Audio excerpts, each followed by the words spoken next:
Paolo Banchero is back like he never left. The breakthrough we've been waiting for from the Magic superstar, maybe not superstar's probably harsh, or probably too far, but from the Magic's budding young star and the shot he delivered that the Magic needed.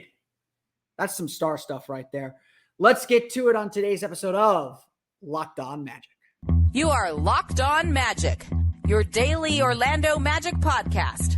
Part of the Locked On Podcast Network, your team every day.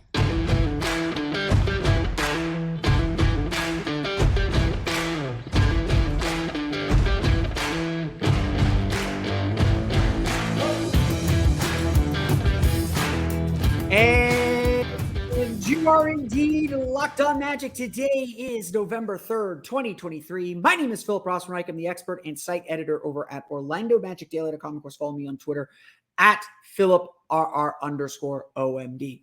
On today's episode of Locked On Magic, Paolo Banchero finally arrives at the 2024 NBA season with the kind of star performance that we expect not every night, but most nights from him. How Paolo Banchero delivered a huge victory for the Orlando Magic in his breakthrough game.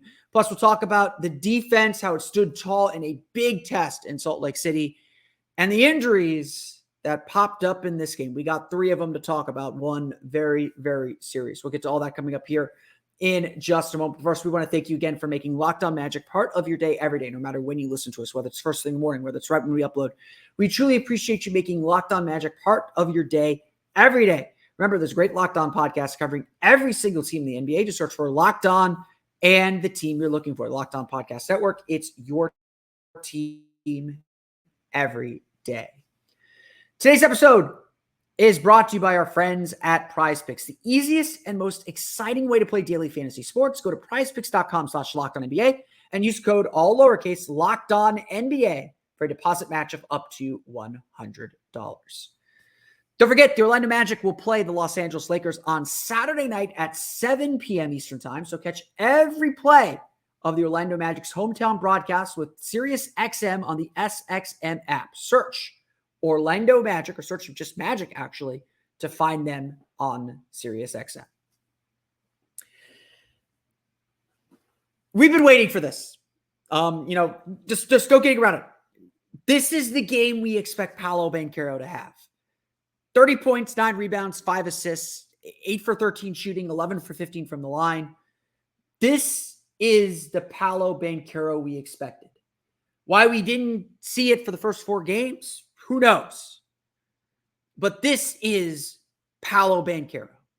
This is the breakthrough we've been waiting for. This is the hope, the beacon, the belief in what this team can be. Because all due respect to the other players on the roster, and Franz Wagner could probably make a claim to this too. Paolo Banchero just does things no one else on this roster can do.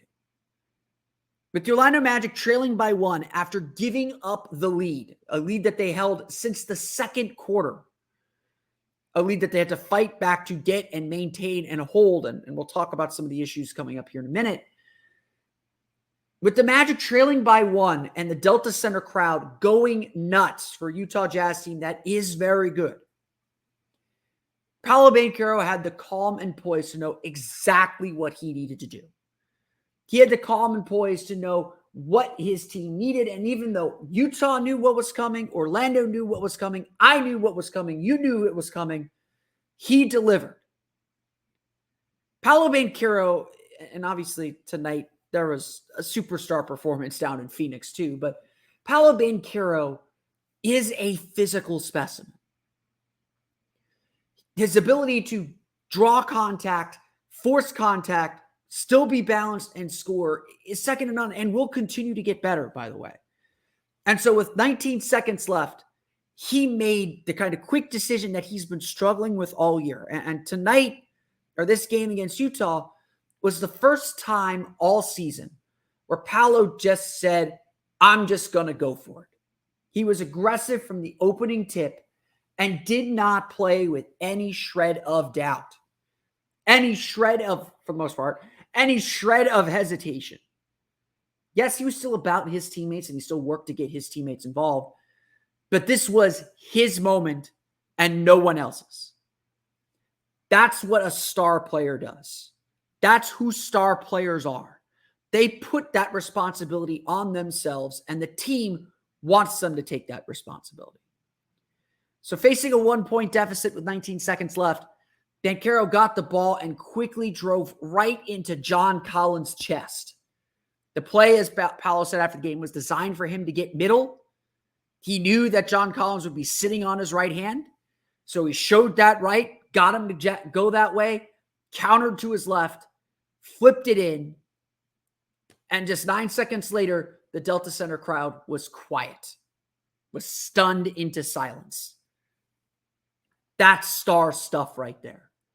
We know Paolo Banchero can be a star. We know he has games like this in him.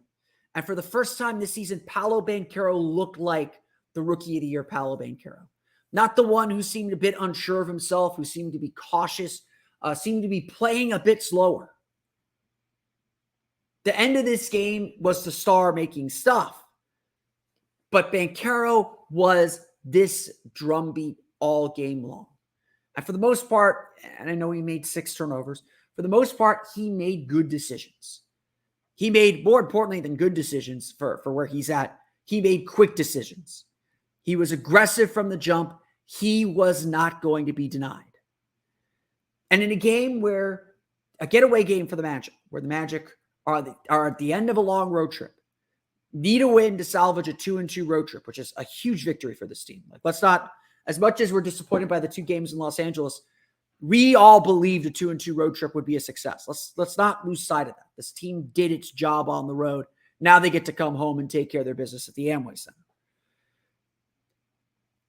This wasn't a must-win game, but it was a big game. And Banchero delivered time and time and time and time again. 10 points in the fourth quarter alone. Let me look that up real fast. I don't have the box score quite ready for you yet. 10 points 30 points, 9 rebounds, 5 assists, 8 for 13 shooting. He had 10 points in the fourth quarter alone. For him and Franz Wagner, we're going to talk about stars. He and Franz Wagner combined for 17 of the Magic's 25 points in the quarter. They shot 50% in the fourth quarter, 3 for 7 from 3. The 5 turnovers, the only real blemish on their record, and Utah finally peaking free for some threes. This was the Magic star player stepping up and being the star player at long last. Because it's obviously not been a good start for Paolo Banchero. 12.5 points per game entering Thursday's game, shooting 37.5% from the floor, shooting 54.5% from the foul line, just leaving a lot of points on the board, and frankly, just looking unsure of himself. The problem with Paolo Banchero, though, is not a lack of confidence. That dude is full of confidence. He made that clear every time he talked, but he's human enough. He's human, and he showed his frustration that shots weren't going down, that passes weren't being made, that he wasn't getting himself going. He had to figure it out. He had to find this breakthrough. But honestly, a lot of it was just down to him making quick decisions. The great thing about Paolo Banchero is he is selfless. He is a selfless superstar. He wants to get others involved. And I think the early part of the season, he got caught in a trap where he was trying too hard to get others involved and not doing enough to get his own. Not doing enough to find his scoring, to find his outlets, to find his baskets. And this was the first game, and I think the game against the Clippers, the Magic did a good job trying to get him in his spots and trying to get him going and making a point to get him going. This was the first game where he wasn't thinking. He wasn't trying to do too much. He wasn't trying to make the right play. He let the right play come to him. And if Paolo takes this approach the rest of the season, he's going to average 5 assists per game because the passes come naturally. He still overpassed in this game, but they were quick decisions. He moved right into guys. He forced his way to the foul line. He forced his way to the basket. And that's what a good Paolo Banchero game looks like. That's what Paolo does best. And we finally saw him be the star we know he can be. And hopefully this is just the first of many games, and we can all laugh about these first 4 games because Paolo Banchero is indeed back. The Orlando Magic, though, won this game as much because of Paolo Banchero as they did their defense. The gutsy performance the Magic's defense showed, plus the injury questions that came up during the game. We'll get to that coming up here in just a moment. But first, it's time for a quick word from our friends over at, if my copy will load because my computer's going to decide to shut down me, over there at PrizePicks. There we go. Happy PrizePicks, everybody. PrizePicks is really the best daily fantasy sports you can play. There's so many of these other games where you're entering these humongous player pools, where you've got a confusing salary cap system, and you're not even sure what counts as points. Why would you play such games like that? You want simple, you want easy, because simple and easy means you win money. And that's what PrizePicks is. PrizePicks is honestly the most fun. I've had winning up to 25 times my money, even not even winning up to 25 times the money. I'm very happy to win 2.5, 10 times my money, depending on the size of my entry. You just have to select 2 or more players and pick more or less than their projected stats and place your entry. Our friend Kyle Langan said he took more on Paolo Banchero. That was a good decision. With the basketball season here, you can now even pick combo projections across football and basketball from the Specials League. You can get a league created specifically for combo projections that includes 2 or more players from different sports or leagues. For example, you can take LeBron James and Travis Kelce at a 10.5 combo of 3-pointers made and receptions. They offer a bunch of fun stuff like that. Plus, you can make entries with multiple sports. So if you're looking to play over the weekend, you could take Paolo Banchero more than whatever he's going to go at 18.5 points against the Lakers on Saturday, and take Baker Mayfield more than 237.5 pass yards. I don't know if those are the numbers, but those seem right to me. I'll take those. They also offer quick withdrawals. There's easy gameplay and an enormous selection of players and stat types.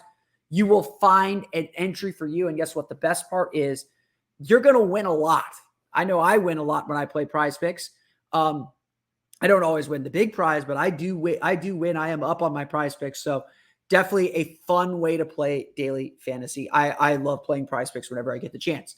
So go to prizepicks.com/LockedOnNBA and use code LockedOnNBA for a first deposit match of up to $100. Again, that's LockedOnNBA, 2 N's. Use code LockedOnNBA, again, 2 N's, LOCKEDONNBA, for a first deposit match of up to $100.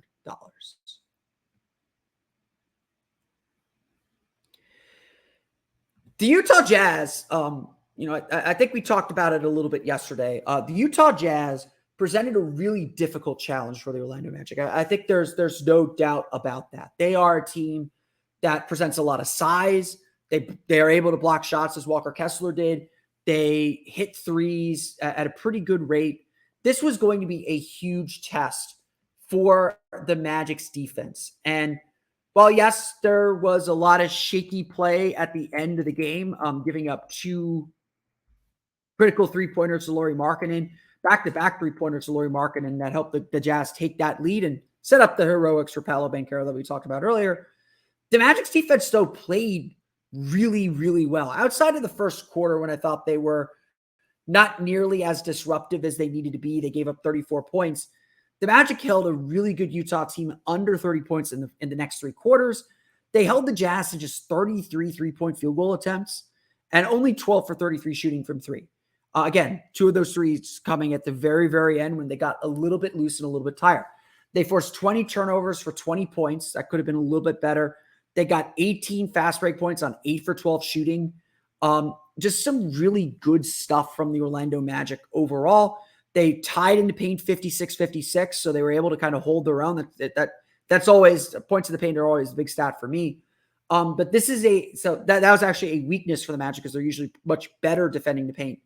But the Magic did a really good job against a Jazz team that scores a lot. And at the end of the day, Orlando trailed by 10 in the first quarter. They had to fight their way back. They had to kind of find their center. They had to kind of find themselves, and they did defensively.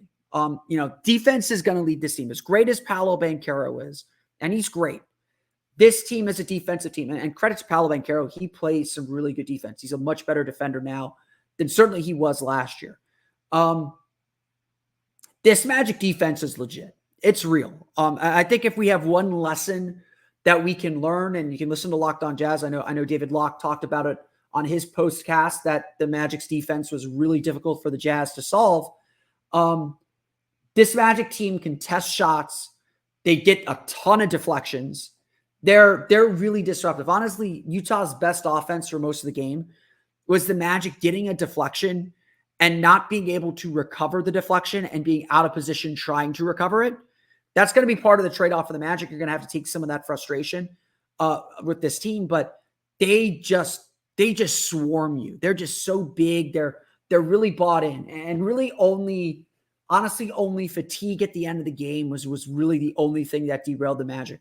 Overall, the Magic had I believe it was a 105 defensive rating for this game, which again, against this Jazz team, and I know they scored 113 points, but this game was played at a very fast pace. So I think it was like a 106 pace. Orlando's been playing an average of a 98 pace for most of the season, for their season so far. The Clippers and Jazz really sped them up, and I think that was one thing that the Magic really struggled with. But this Magic defense held serve. The offense was going down the tubes for a lot of the fourth quarter. Orlando again struggled to extend their lead out and extend things out to make it like a double-digit lead. They allowed Utah to stay in the game, but the defense just kept making big play after big play. And, as big as Paolo's shot was, the defense after was just as huge. The Magic were able to kind of cut off Jordan Clarkson along the baseline with a 1-point lead, make a contest, get a stop. Taylor, it was a kick out to Talen Horton-Tucker, who's the guy you want shooting in this Utah lineup. He misses. Wendell Carter goes skying for a rebound, grabs it. Just fantastic stuff. They got great defensive efforts from Cole Anthony. Obviously, Jalen Suggs had his deflections. Jonathan Isaac had a few blocks. Mo Wagner with 2 blocks in the game. That brings his total up to 5 for the year. He had 13 total blocks last season and 13 total blocks the year before as well. He's already got 5 this season. So credit to Mo Wagner. Jonathan Isaac had 3 blocks, by the way. Just another really solid game for JI on the defensive end. They just swarm. And again, if there's one lesson we can take from this road trip, the Magic's defense is real. They're going to defend really well. They're going to be tough to crack. They're going to be just a really difficult team to score against. Now, there were casualties, and we do have to address this. Did the Magic lose the war in winning this battle here in Salt Lake City? Going up for that last rebound on the Talen Horton-Tucker 3. Wendell Carter, first off, what an effort to get that rebound. What a rebound from Wendell Carter. He just grabbed that thing straight out of the air. Just amazing rebound. But he landed awkwardly on his hand. He almost, Magic called timeout, or he was fouled on the play because he fell to the ground. They didn't call timeout. He was fouled. He almost immediately went back to the locker room. It was revealed after the game that he suffered a fracture of the third metacarpal in his left hand. It is unclear what his status will be. The course of treatment is going to be determined when they get back to Orlando tonight. So Friday they'll determine what they're going to do about it. That's a big loss if he has to miss some time. And I don't know how long he'll miss, but I do imagine he will miss some time, even though it says non-shooting hand. Metacarpal is your finger. It's a hard injury. And maybe it's the kind of injury that it can't get much worse. And it's obviously not a shooting hand, so maybe he could still play through it. But I don't want to speculate on that. We'll see what the course of treatment is. We'll see what direction the Magic go with it. But potentially a huge loss there. Markelle Fultz was a late scratch in this game with left knee swelling. Mosley said it happened during pregame.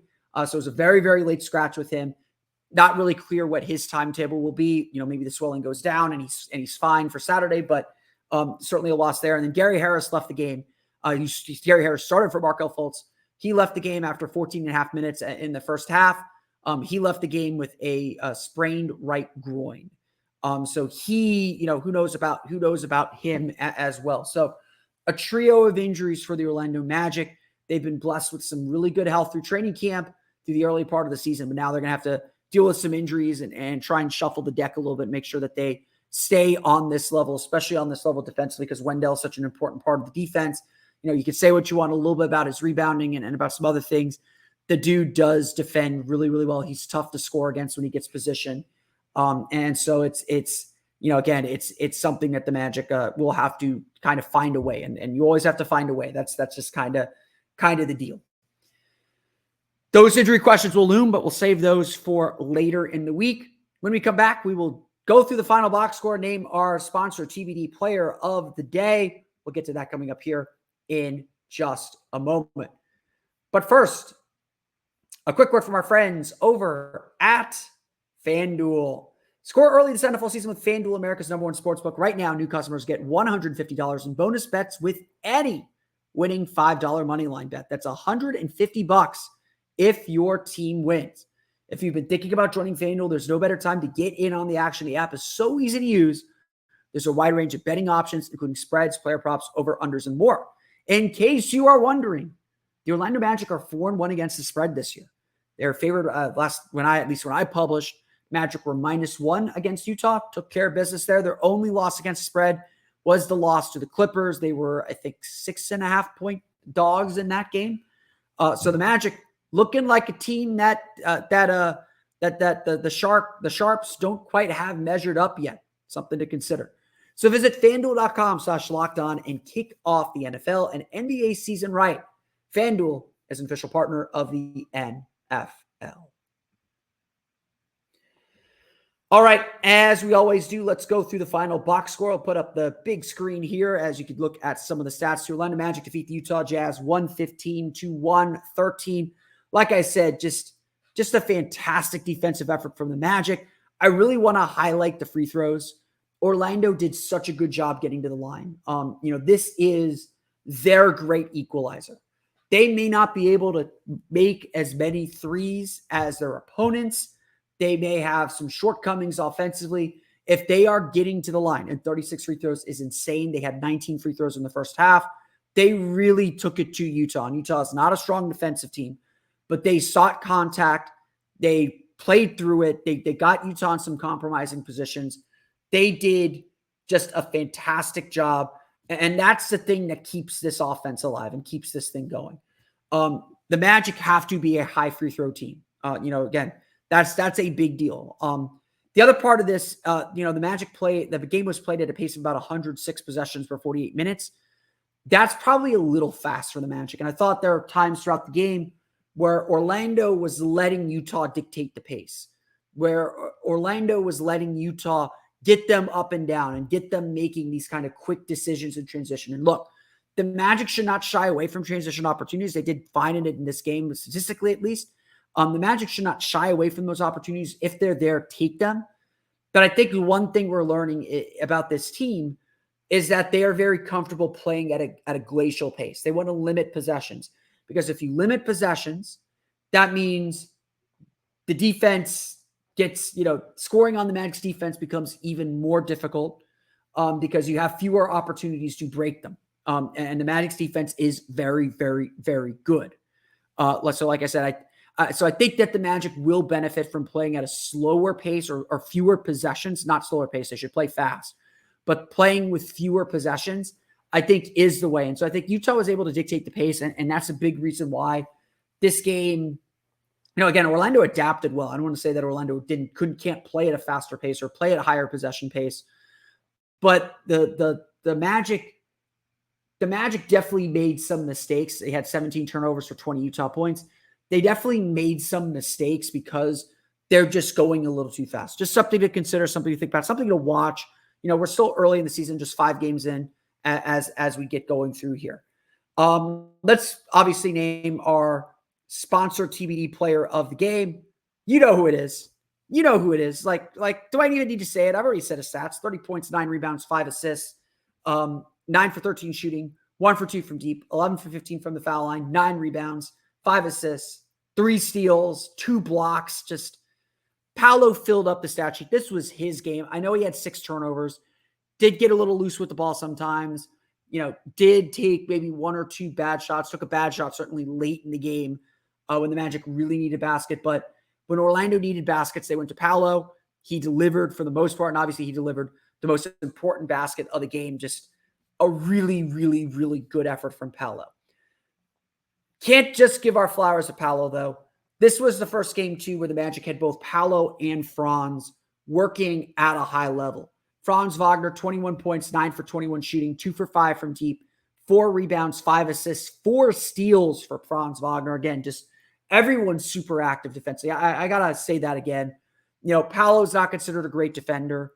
He has defended much better this year. And I think, honestly, he is a good defender now. Cole Anthony, another guy. He had 18 points, 5 for 10 shooting, 6 for 6 from the foul line, 7 rebounds, a couple big rebounds for him too. 2 steals as well. Cole Anthony's getting deflections and defending really well. He might be a little small. Some guys can body him up, but he is game to fight. He is game to play. There is a want to on the defensive end, and that is such a huge step for him and has been big for him. But Franz Wagner, I loved his game. Did good job seeking out contact to get to the line. He only had 2 free throws, but did a good job seeking out contact to create space. Used his body really well to protect himself from blocks with Walker Kessler in there. Scoring over bigger players. Like, he's just so good at manipulating that space and finding space to score at the rim. Really love Franz's game. Just played absolutely fantastic. Started off kind of slow, got himself going, made some big baskets, especially early in the fourth quarter, to get this team going and get this team to the end. Cole Anthony, like I said, 18 points, 5 for 10 shooting, just solid, the typical Cole Anthony game. Got to his spots, made shots, got to the rim a little bit, got to the foul line especially, just plays so hard. Wendell Carter, 14 points, 5 for 12 shooting, 3 for 6 from deep, got that 3 going down, 10 rebounds for him. Really solid game overall from Wendell Carter. Nothing too spectacular. Again, just I know the complaint people have about him, and I share it a little bit too. Just got to be a little bit more forceful around the basket. He was able to hit his jumpers tonight, which is a big boost from him. The big star, the guy that we have to just really, really love, Anthony Black, pressed into duty, first time playing meaningful minutes because of the injury to Gary Harris and Markelle Fultz, stepped up in a big way. 9 points, 4 for 4 shooting, only 1 for 3 from the foul line. Got to leave room for improvement. 3 rebounds, 2 steals. Just a fantastic game from Anthony Black. Again, his number was called. He stepped up. That's all you can ask for. That's all you want from a guy like him. He played fantastic. Not really doing too much. Wasn't taking jumpers. Wasn't necessarily. Made one play where he did a little too much with a turnover on a push ahead pass, but he cut really hard to the basket. Found space. Was available. Defended at a high level. Got beat a few times by Colin Sexton, but he was game. He was competing. And you could just see how smart he is, how he uses his size really well. Like, this guy's going to be a player. Like, I don't know how big his role will be. He's got a long way to go with his jumper, but he's a player. And to step in this moment when you weren't expected to step in and deliver the way that he delivered, that's good stuff. That, from a rookie especially, could easily be down, being out of the rotation for the first 4 games, knowing, he did the thing that veterans do. He waited his turn, and we knew it was going to come. I've been telling you all this all season long so far. At some point, the Magic are going to need everybody on this roster. Everybody's going to get a chance. Anthony Black got his chance on Thursday, stepped up to the plate in such a huge way. Just loved his game. Loved what I've seen from him through the preseason. Yes, there are still some flaws and still plenty of things for him to work on, but just a really, really nice game from Anthony Black. The Orlando Magic shoot 46.4% from the floor, 10 for 28 from beyond the arc, 27 for 36. That's 75% from the foul line. They have 17 turnovers for 20 Utah points. 16 steals, though. Very, very active. 9 blocks. Very, very active. Again, the Magic's defense just fantastic. Utah led in scoring by Lauri Markkanen, 22 points below his season average. 9 for 17 shooting, just 4 for 10 from 3. 7 rebounds for him. Dealt with foul trouble with 4 fouls. John Collins at 20 points, 7 for 10 shooting. Did not have to deal with Jonathan Isaac. I'm sure he is thankful for that. Isaac played well. did not play when Collins was on the floor. So John Collins, again, avoids Jonathan Isaac 3 years running now. I'm sure he will be in his nightmares nonetheless. Jordan Clarkson, 21 points, 5 for 20 shooting, 9 for 9 from the foul line, 2 for 8 from 3. Seeing a lot of Utah's big three-point shooters struggled with their three-point shots. They were 12 for 33 from deep overall, 46.1% from the floor, 20 turnovers for 20 Orlando points. The Magic get their first win at what is now, once again, the Delta Center since 2015. Big road win for the Orlando Magic, 115-113 over the Utah Jazz. They're back home Saturday to take on the Los Angeles Lakers. But that's going to do it for me today. I want to thank you all again for listening to today's episode of Locked On Magic or watching today's episode of Locked On Magic. I don't know. You can find me on Twitter, of course, at @PhilipRR_OMD. Subscribe to the podcast and Apple Podcasts. Stitcher, TuneIn, Himalaya, Google Play, Spotify, Odyssey, and all of them based on all podcasts to your podcast-enabled listening device. For latest on the Orlando Magic, be sure to check out OrlandoMagicDaily.com. You can follow us there on Twitter at @OMagicDaily. And also be sure to check out my Patreon page, the Orlando Magic Hub. Check it out, patreon.com/Orlando Magic Hub. That's going to do it for me, though. I want to thank you all again for listening to today's episode of Locked On Magic. We'll be back Saturday nights or Sunday morning, somewhere in that range, to talk about the Magic's game against the Los Angeles Lakers. So be sure to stay tuned for that. But until then, for Orlando Magic Daily and Locked On Magic, this has been Philip Rossman-Wright. We'll see you all again next time for another episode of Locked On Magic.